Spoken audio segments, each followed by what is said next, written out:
Let's bring in Daniel Jeremiah. He's a former scout with the Ravens, Browns, Eagles. He's NFL Network analyst. He was working the game last night that we'll get to. Let me start with what you thought of Taysom Hill when he came out of college.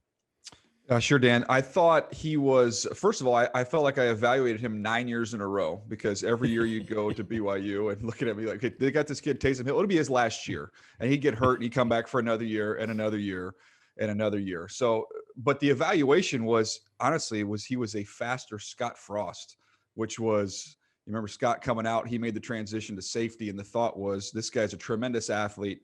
He just runs around back there for the most part. So, we can use him in a variety of roles, special teams. Maybe you can develop him into a safety.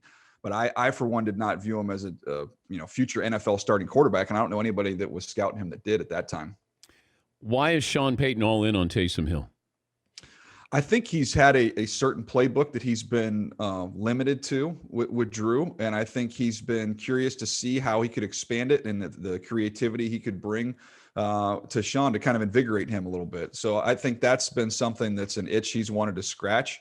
And, I was curious. I was anxious to see if they would give him this opportunity because I was beginning to think that Taysom Hill was going to have a lifetime in the sidecar and never get to be in the motorcycle.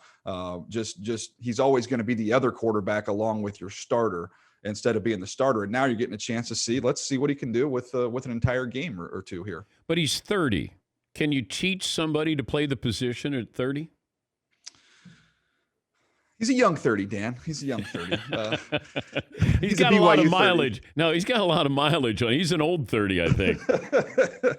No, I don't know. We're going to find out. There's nothing to compare this to. We don't really have anything in history to go back to compare it to. I just know, he's dynamic with the ball in his hands when he takes off and runs. My question is, doing that on a part-time basis, he's been able to stay healthy. Can he stay healthy doing that on a full-time basis? Okay, if you could have Tebow or Taysom Hill. Tebow, I think, ran high 4.6s, low 4.7s. Taysom Hill is a 4.4. I mean, he's a totally different level of athlete than Tim Tebow. Why is Tebow not in the league? He's a quarterback that can't throw, Dan. That's not a great combination. So that would be why. Other than that. How was the play, Mrs. Lincoln? But okay, this felt like this was common knowledge, but people were still, Denver takes him first round. Josh McDaniels takes him first round. Yeah, I mean, but you can talk yourself into Tebow as a passer in college. I mean, even though there was issues with his delivery, there was issues with when you just watched him mechanically. But if you want to look at the stats and the numbers, you say, okay, well, he played in the SEC, completion percentage, yards, wins, all that stuff all piled up. And you can say, hey, he made that skill set work in the best conference in college football. Maybe we can get him to make it work in the NFL. So I can see how they kind of talk themselves into that. Yeah, it's still baffling because Tebow's, 32 now? But if you said to Tebow, hey, we're going to make you a tight end, Tebow would still be in the league, wouldn't he? I don't know. I don't know if he was that type of an athlete. I feel like the Jets and the Patriots kind of wanted to get him worked into some of those areas, and it just didn't really happen. So I don't know. I think that was kind of the easy thing to say for all those years. Like if he'd have just played fullback or tight end, H-back, that he'd be still going. And I don't think that's necessarily the case. What have you seen with Kyler Murray that's different than how you viewed him when he was coming out of college? Well, I mean, he was an acquired taste for me in college. And I just got to the point where I was like, I cannot deny how good this guy has been. You look at some of the size issues, limitations of the limited play time, whatever you want to look at negatively. But did you have more questions about Kyler or Baker Mayfield? I thought Kyler was a much better player than Baker Mayfield. Okay. So Kyler, I had a higher grade on coming out. So, but he's been, I got to the point where by draft day, I was excited about what he could do, and he still exceeded that. Somebody was asking me the other day for, the comparison for Kyler Murray. I'm like, there's not really an easy comparison. I guess the only thing I could say would be, if you left Patrick Mahomes in the dryer for too long and strapped a jetpack to his back, that's kind of the way Kyler Murray plays. I mean, he's just a little miniature version of Patrick Mahomes with a little more juice. But I wonder what we saw with Seattle last night, and you were doing the game. Seattle seemed to have a little bit more of an aggressive approach, and that is we want to dictate what you're going to do before you dictate what we're going to do. Is that the blueprint, do you think? Well, they did a good job with the zone read. So what they did is they just said, you're going to have to give the ball because we're going to account for the quarterback on every single zone read. So they kind of eliminated that portion of what he can do with his athleticism. But Dan, I thought when he got crunched in the first half, Yeah. I don't think he really looked to run. I don't think he looked to create. There were times where they were rushing 3 on some third downs. And usually when you rush 3 against a very athletic quarterback, you're begging him to go take off and run and get some of those free yards. And he never really even looked to do it. So I'm going to kind of put that game on a little bit on the side there in terms of an evaluation of Kyler, because I did not think he was right there with his shoulder. And with Russell Wilson, was it just size? That's why he didn't go in the first or second round? Yeah, I mean, I can remember where I was sitting at the Senior Bowl when the weigh-ins happened, and a lot of us had got to the point where we were like, okay, we were hoping he was going to be 6 feet tall, but we had convinced ourselves he's going to be 5'11" and change, and that's okay. We'll get through that. And then they said 5'10", 6, and then we all kind of looked at each other. We're like, oh man, like you get in the draft room. Selling 5'10", it sounds silly, but selling 5'10" is a lot more difficult than selling 5'11" at that time.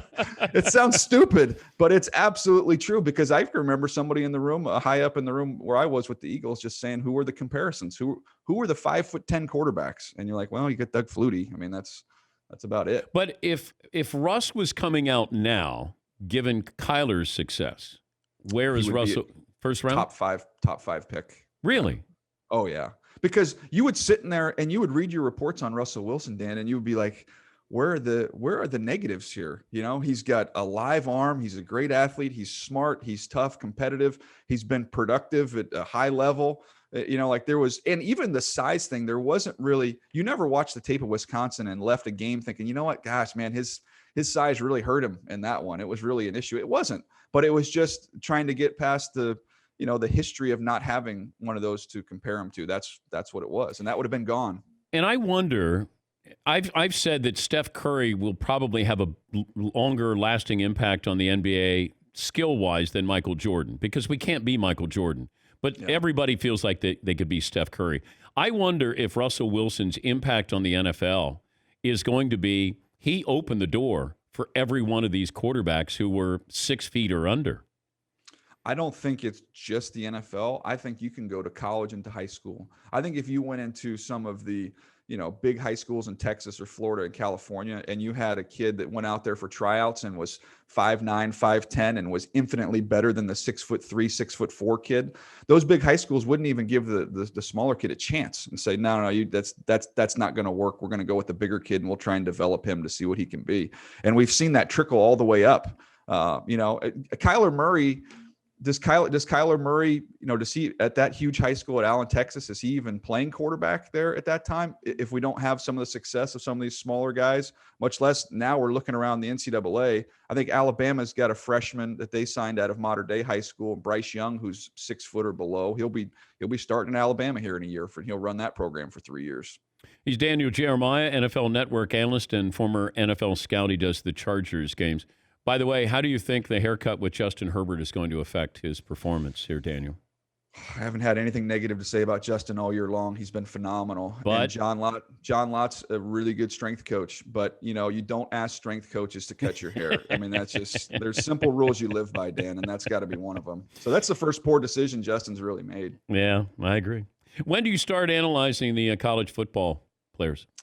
I'm working through offensive linemen right now. So that's kind of, I like to go positions at a time. So right now I'm really kind of getting cranked into it and then looking at the offensive line. So it's kind of apropos. Thanksgiving's coming up. It makes you really hungry when you watch a bunch of big guys. But do you build up to the quarterback? What position is the final position? Yeah, usually the quarterback I try and save towards the end, but there's sometimes you get into a lull where you're like, man, I got to pick me up here. And the quarterbacks are my favorite thing to do. So once we get to that point where I'm gonna need a little juice, then I'll start really diving in. Aside from the obvious, who are the quarterback candidates who might surprise us that they might be a day one or maybe a day two, but keep an eye on? Well, I mean, BYU, Zach Wilson is, everybody in the league loves that kid. So there is, he's got a lot of supporters. But what is it that he has that, what does he do better than Trevor Lawrence or Justin Fields? I think is just a creative playmaker. And I've looked at one game on him. So I've just looked at one game. He's got a live, loose arm. I think some of the things that this is the Patrick Mahomes effect of being able to play, doing some things outside the structure of the offense. He does those extremely well while, not being, overboard with it, not being a little reckless. He's just got some of that playmaking ability that's got a lot of people fired up and excited. Anybody else? I like what I'm seeing with Trask. He seems like a tough kid that he's going to take a hit, but he'll stay in there in the throw. But I always wonder about this, Daniel, and you know this better than me. I want to see what you do after an interception. I want to see what you do after you get sacked. Like in college, everybody's completing 80% of their passes, it feels like. I want to see when something bad happens to you. How important is that? Because in the pros, you're eventually going to get humbled. Yeah, I mean, look at Joe Burrow. I mean, that was kind of his signature play from the year before, right? When he has the interception, he gets drilled and then comes back and plays lights out the rest of that game and then really never looked back the rest of his career. But the challenge, and Ozzie Newsome used to always say this in the combine interviews, was he wanted to get to the adversity that these kids have faced, and not just on the field, but off the field, and what they've done to overcome that. Because when you look at the bus, and we kind of all know who those guys are for the most part, dealing with adversity is the number one reason why these quarterbacks don't make it, because they haven't had much. They haven't had much through high school or college, talking on the field. And then when they face that adversity, how are you going to handle it? So trying to see that and trying to diagnose that not only on the field, but off the field is a key part of whether or not these guys are going to make it. Is Trevor Lawrence going to be rated higher than Joe Burrow? I think there's probably a good chance of that because of just the added dimension of what he can do as a runner. He's pretty special in that Joe regard. Burrow's pretty good at that too. Joe Burrow is a good physical runner. Trevor Lawrence has got just more juice. Joe Burrow is going to fight his way for 15 yards, and Trevor Lawrence ran away from Ohio State. So that's the little difference there. Boy, but to go to the Jets, I'm not as down on the Jets, Dan. Let me give you my positivity for the Jets here. You probably just go to commercial while I'm talking. No. You're Mr. Positivity. I'm all ears here. So the going to the Jets is going to be a great thing for Trevor Lawrence because I've studied them this week because they play the Chargers. So the left tackle, Mekhi Becton, who we loved in the draft, is going to be the best left tackle in the NFL within the next 2 years. Okay. Denzel Mims, who's been on the field for the last 3 or 4 weeks, looks outstanding. He's going to be a really good number 2 wide receiver. So there's a couple pieces there you can work with on offense. They've got, I think, the second most cap space of any team in the league. They're going to have the first overall pick. They're going to get Trevor. They're going to have Seattle's pick, which is going to be somewhere in the 20s. They're going to have the 33rd pick, the first pick of the second round. And I believe they're going to trade, if they have the first pick, they'll trade Sam Darnold. And I firmly believe they'll get a 1. So you're going to have 4 of the top 33 picks to add in around him, a boatload of money in free agency to go out and get, the Bud Duprees or, whoever else, the Curtis Samuels, any guys you want there in free agency. So I think it can turn around pretty quick. They need to get the right coach. I mean, in my opinion, they got to go find the right coach. But I think that actually is a chance to turn around there with Jets. But if you're Eric Bieniemy, and I said, take your pick. I'm coaching Trevor Lawrence if I'm Eric Bieniemy. All right. Because I don't want to go to Houston. As much as I like Deshaun Watson, I think that organization's a mess. Well, the good news about Houston is that if you want an extra day off, you can take it. Unfortunately, it's the first day of the draft. Wow. But what about Atlanta? Would you be interested in coaching the Falcons? I would be curious to see what their thought process is, because I think you could go 2 ways. You could say we still have, with Julio and with Matt Ryan and some of these key pieces. Ridley's a really good player. Would you keep Matt Ryan? I think you have to with the salary cap for another year. Okay. So, but are you going to try and maybe make a little run here with this group last time, or is it a gut job and you're coming in there trying to really, go to the ground floor and build it back up? That's something I think that any coach that goes on the interview is going to need to figure out. Yeah, it is pretty fascinating that Bieniemy can have. I think, when the Texans said that they might be, or somebody reported they might just give it to Romeo Crennel for another year, I thought that said a whole lot, that they know they can't get Eric Bieniemy in Houston. So why not just have Romeo one more year? Can't be interviewing people due to COVID probably, and it's an odd year, so why not turn it over or keep it with Romeo Crennel? Yeah, and look, I do want to mention with Houston that you have Deshaun Watson. So even the fact you don't have draft picks, you've got some salary cap issues and roster issues. Man, there could be worse things than to get to coach him on a yearly basis. But I just think there's a little bit of a mess you got to kind of clean up there with some other areas. Who had the flower arrangement behind you? This is a NFL Network production back here. And the other thing is, Dan, do the bricks look real or fake to you? Fake. 100%. Yeah. Wallpaper. I know fake because all I have to do is look over the other side of the glass and I see fakes. Oh, you've got bricks behind you. Are those fakes? They are cut in half. They're not full bricks. They're surface bricks. Okay. I think that the Oakland Coliseum has those as you walk out into the field. Those little miniature bricks. You need helmets in there. You need books in there.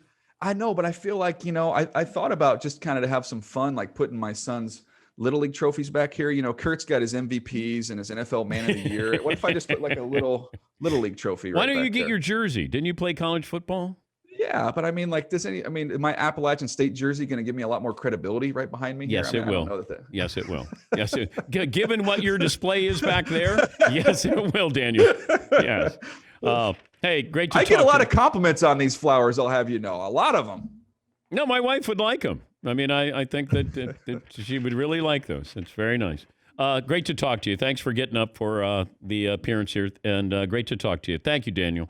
Thanks, Dan. See you, bud. That's Daniel Jeremiah, NFL Network analyst. And if you're watching on Peacock, you can see how bad that kind of that background area was with Daniel.